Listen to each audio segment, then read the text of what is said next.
Hello everyone, welcome to Liam's Lyceum. I'm your host Liam, aka Himbar. Today I'm going to do another fantasy essay video.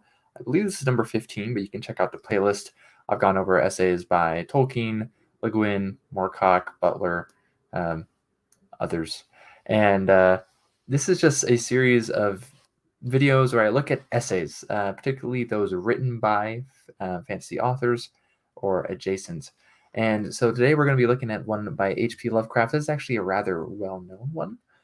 It is rather old as well. So it's also maybe the longest one I've looked at. So I actually have very few notes for this one. I'm going to be going through this annotated version I have, edited by S.T. Joshi or Joshi. Not sure how he says it, but he's a great Lovecraft scholar. He's probably the Lovecraft scholar, just like Shippey is, the Tolkien scholar, right? So it's about 28,000 words. It was written between November 1925 and May 1927, and it was originally published in the singular issue of The Recluse in 1927.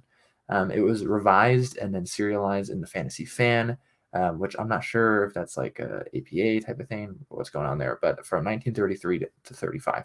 It is divided into 10 parts, sections, chapters, whatever you want to call them. You can read it online, and I will try to link that below, but it's a huge long page, and I get sick of scrolling through that stuff. I would recommend this annotated version because the annotations are very nice, and it's pretty cheap as well. It's about $8-9 USD at least. So we're going to get a look at basically it's going to be very similar, I think, to Aspects of Fantasy by Michael Moorcock, which I looked at last year, I think. And it's going to give you kind of a sense of modernism and the stuff before it, right? So Lovecraft was writing in the modernist period, right? It goes kind of along with the alienation that comes along with that. It's, post-romantic, if you would. And so and his horror also kind of moves as well from a supernatural to this cosmic where people are becoming very small, right? In this sense, just like the world is making people seem very small. That in Lovecraft's horror, you have this sense that humanity is tiny and insignificant, right? For example, it's also going to get more space-like, hence the term cosmic, right? To a sense as well. This is after, a lot of like Lovecraft's writing. For example, he passed in 1937, but in 1930, for example, Pluto was discovered. So it's also a time of discovery, right?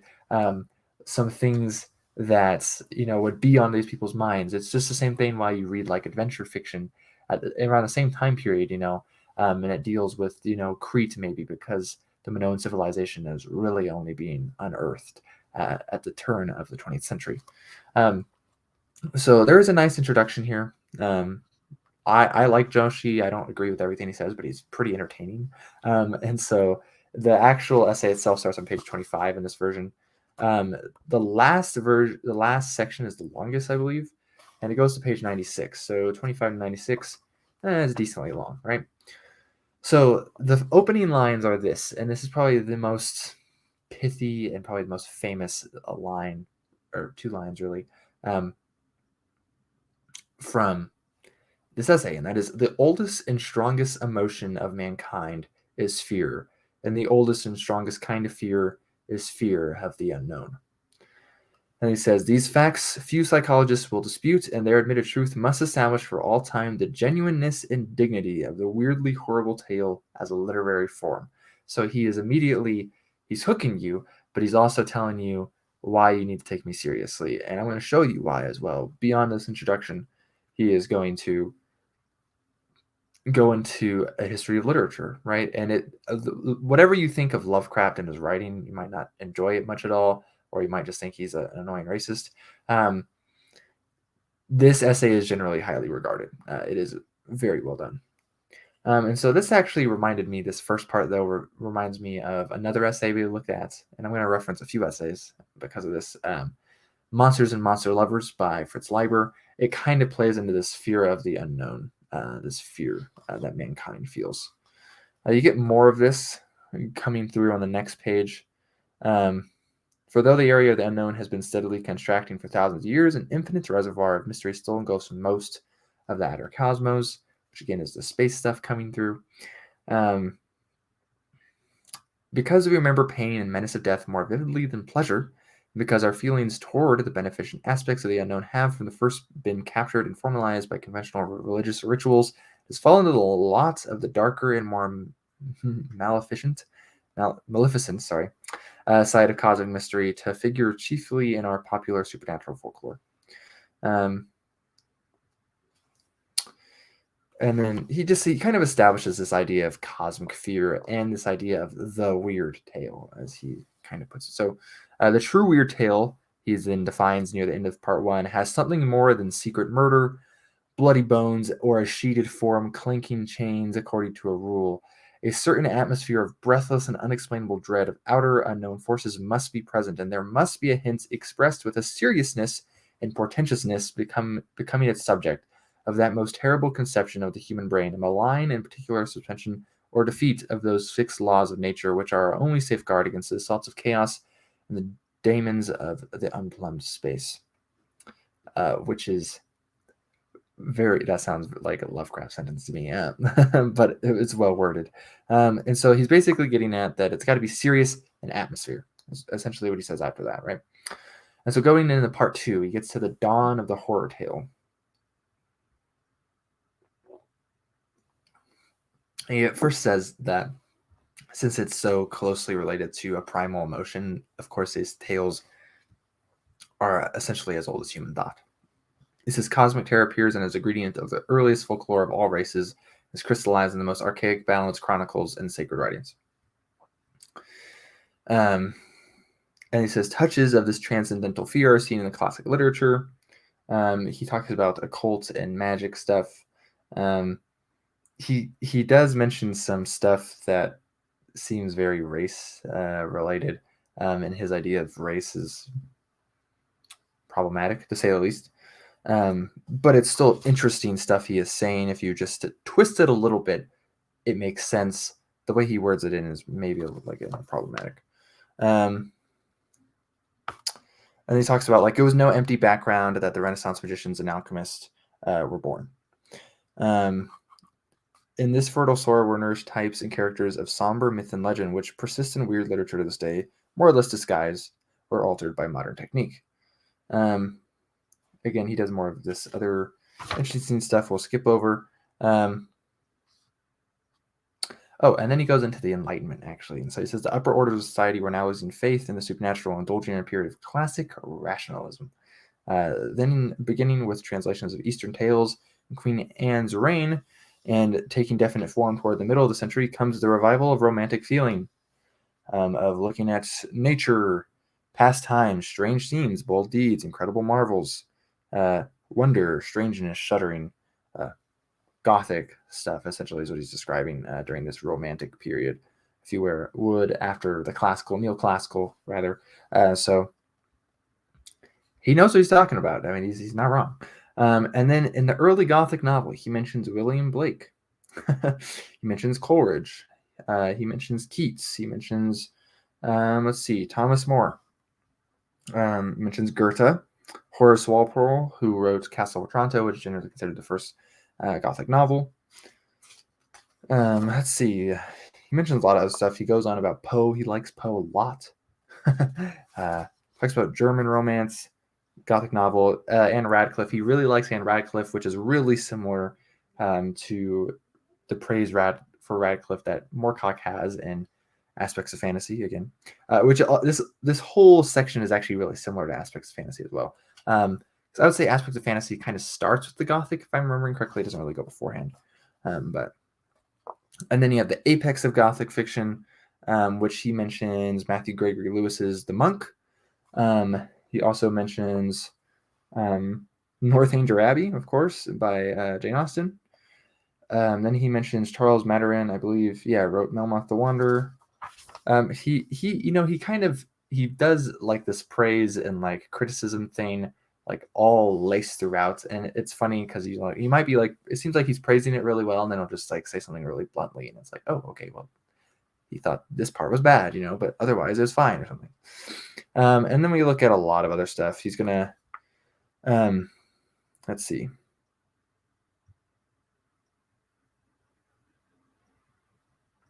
says Scott, Rossetti, Thackeray, and Baudelaire, Oscar Wilde, all loved Melmoth essentially. So, and he was recognized by Balzac apparently, who grouped Melmoth with Moliere's Don Juan, Goethe's Faust, and Byron's Manfred. So I have not read Melmoth the Wanderer. It's been one I've been meaning to read for a while, but apparently it's good according to a lot of people. So let's see. This is the aftermath of Gothic fiction. He goes with, let's see. A bunch of stuff I'd really not heard of, actually. So he mentions William Beckford. And then he mentions Byronic heroes in general. William Godwin. There's Cagliostro, of course. And then Shelley. I don't know why he mentions it here, but Shelley. And then Polidori with the Vampire, which is a good little short story. You should read The Vampire if you don't want to read any other Gothic thing. It's short. And then he mentions Thomas More, De Quincey, a bunch of short stories, which again I'm giving you a taste of this essentially. You should go read this yourself. Like I said, it's free online if you just want to read it free. In fact, you could actually probably almost certainly have someone reading this online on YouTube if you just want to listen to it. So I can try to find a link for something like that too. But he talks about, again, Chapter 5, the Romantic semi-Gothic quasi-moral tradition was carried farther into the 19th century by people like Joseph Sheridan Le Fanu, who wrote Camilla, which is a great vampire novella. There's Varney the Vampire by Thomas Prest, H. Rider Haggard, which he mentioned She here, which is a good story. You should read that one. Arthur Conan Doyle, H.G. Wells, Robert Louis Stevenson, and stuff like that. He'll mention Emily Bronte in Wuthering Heights, which I'm reading a book about the Brontes right now. And then he's going to get into chapter 6. So he says, the celebrated short tales and novels of Ernst Theodor Wilhelm Hoffmann, I assume. And then he's going to mention Undine. Is that who wrote Undine? No, that's Fouquet, isn't it? Anyways, Undine is a good novella, the German novella. Romantic. It doesn't seem as very horror to me. I guess it has some of those romantic ideas, right? So in a sense, it's kind of Gothic, I guess. And then he's going to get into a bunch of other stuff. Yeah, I'm not going to bother you with most of this other stuff, but he's going to talk about a lot of good stuff. He dedicates a whole section to Poe. He really, really connects with Poe. He says, whatever his limitations, Poe did that which no one else ever did or could have done, and to him we owe the modern horror story in its final and perfected state. Poe is really good still. I mean, you can go read Poe, and he's still rather chilling.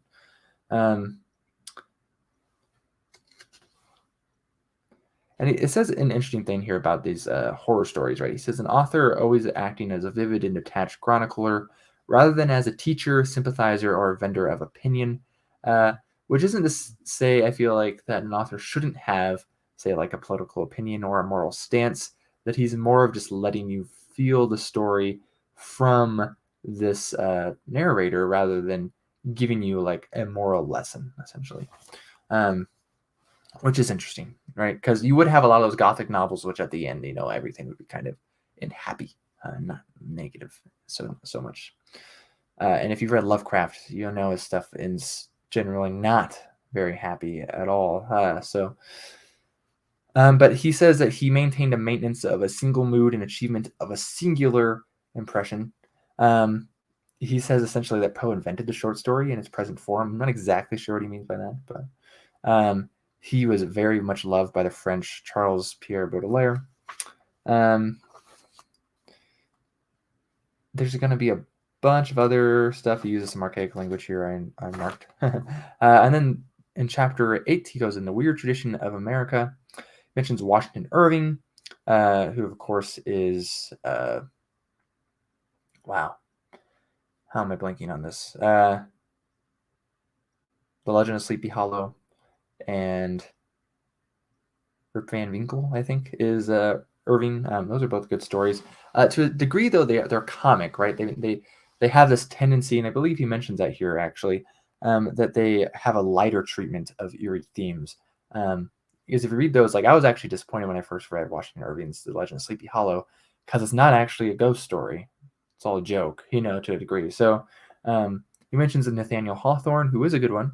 You should check out Hawthorne's short stories if you haven't. And he's going to mention a bunch of other things here. James O'Brien, I've never read anything by him. Ambrose Bierce, of course, who is a legend, and you should read Ambrose Bierce. At least something like An Occurrence at Owl Creek Bridge, very short, easy to get into, probably easy to find because it's in a bunch of English textbooks, I'm sure. Let's see.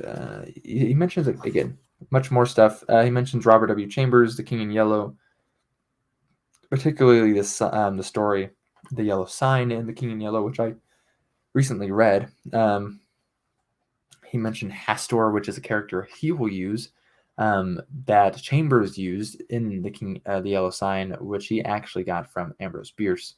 The character changes kind of forms. The Lovecraftian Hastor is not the same as the Bierce Hastor. Hastor is actually a name also used in Darkover by Marion Zimmer Bradley. She got all of her names for the Darkover series from The King in Yellow, actually. So, excuse that sound in the background. But there's a bunch of stuff he'll mention Charlotte Perkins Gilman, Mary Wilkins, Ralph Adams Cram, stuff I haven't read. Leonard Klein, Herbert S. Gorman, Leland Hall, Edward Lucas White. There's a lot. And he says, at the very end of this chapter, he says, of younger Americans, none strikes the note of cosmic terror so well as California poet, artist, and fictionist Clark Ashton Smith, whose bizarre writings, drawings, paintings, and stories are the delight of his sensitive few. Which this is his other idea, and this is actually a good point to bring up right now, actually. Lovecraft kind of saw three groups of people that read fiction. He said romantic fiction was for people who wanted to appeal to the emotions. Realistic fiction was for people who wanted to appeal to reason. And fantastic fiction, essentially, was for people who had greater intellect, almost. This greater sense of imagination, at least, right? And so it's very interesting. He does say at different times, I believe, that Clark Ashton Smith is the greatest cosmic horror fiction writer. Clark Ashton Smith personally is someone I enjoy more than Lovecraft, and they were contemporaries and friends. Of course, I've read more Smith at this point than I have read Lovecraft, so we'll see if that changes. But I don't think my opinion of Smith being the superior poet is going to change, because Smith is probably one of the best poets of the 20th century. So he's worth checking out. Lovecraft says so. You should check him out. Sadly, his estate has done less of a good job on getting his stuff easily available. I believe August Derleth did do versions of Smith's work around the same time he was doing Lovecraft stuff. So I don't know exactly 100% why it hasn't taken off. But again, I think it has something to do with his estate. If you're going to mention Rudyard Kipling, Lafcadio Hearn, I'm not sure I'm saying that right. Matthew Phipps Scheel, Oscar Wilde again. Bram Stoker, of course, which, he likes Dracula. I think he criticizes it a little bit. And then anything worth mentioning on this page? No. Clemens Hausman, I guess. E.F. Benson, Delamere, Hugh Walpole, who is actually of the same family of Horace Walpole, which is interesting. See, M. Forster, L.P. Hartley, May Sinclair, William Hope Hodgson, who is something I have not read, and Algernon Blackwood, which are both I wouldn't be surprised if actually I think they're both contemporary with Lovecraft, but they're kind of writing horror, supernatural stuff around the same time. I have read Algernon Blackwood, but I have not read Hodgson at this point. But he mentions The House on the Borderland in particular, and The Ghost Pirates, and Nightland. I think The Ghost Pirates is free on LibriVox if you want to listen to it. It's only like 4 or 5 hours too. But The Nightland and House on the Borderland are more Dying Earth. I believe they are more Lovecraftian probably than Ghost Pirates. And then he mentions Yeats again, and a bunch of other people. And so we're getting near the end here because now we're at the Modern Masters, which is the last one. He's going to mention basically all the horror authors he loves, and he like gives a stamp of Lovecraft approval, right? They should go read. So that's Arthur Machen is the first one he's going to mention. And I haven't read much Arthur Machen myself, but I have enjoyed what I have read. He's definitely one that you should go check out if you care, right? If you're still watching this video, if you want to get a taste of what it was inspiring Lovecraft, what Lovecraft enjoyed, so other good older horror, try out The Great God Pan and The White People. Those are ones he mentions at least. I have read The White People. And then he mentions Outed on Blackwood. One I could recommend for that is The Willows. And then he's going to mention Edward John Morton Drax Plunkett, who is Lord Dunsany. I can't remember what he recommends actually here. Just the Book of Wonder, it looks like, which is a bunch of short stories, which is actually a pretty good short story collection. To get at, if you want a novel from him, it's not really cosmic at all, but The King of Elfland's Daughter. There is, of course, The Gods of Pagana, which I believe is probably more of an inspiration on Lovecraft because King of Elfland's Daughter came out in 24. Gods of Pagana was like 1908, maybe something. It was the first decade of the century. So, and then let's see, did I miss any? Oh yeah, M.R. James, who is a British horror writer, I believe. I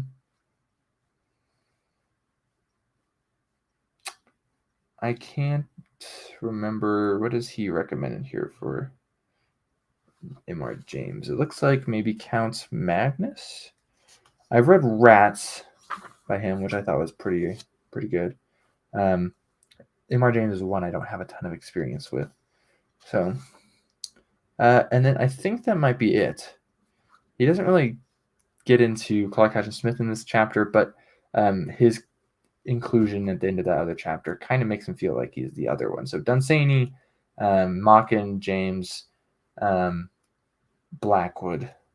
Those seem to be the big ones. I feel like I may have missed one. Hopefully not. That'd be embarrassing. So those are the people he liked. And he gives you a good history of horror leading up to him, especially with the Gothic novel, the Gothic history. That is rather important to modern horror genre. And if it's influenced in Lovecraft is probably the most influential horror author of the 20th century. So, of course, it's important. So that is one. Again, it's very thorough. Again, you can read it online for free. And then you can get a bunch of footnotes if you get this version. And it's really well done. And they mention the authors, the back as well. There's a bibliography of the authors and the works mentioned as well. So it's really, really well done. I marked it up quite a bit, and I think you might enjoy it. So I'm not sure when I'll look at another extremely horror focused one, but this has been your pseudo-intellectual Liam Grammaticus. I hope you enjoyed this video, and I hope it wasn't a complete waste of time. But I will catch you next time.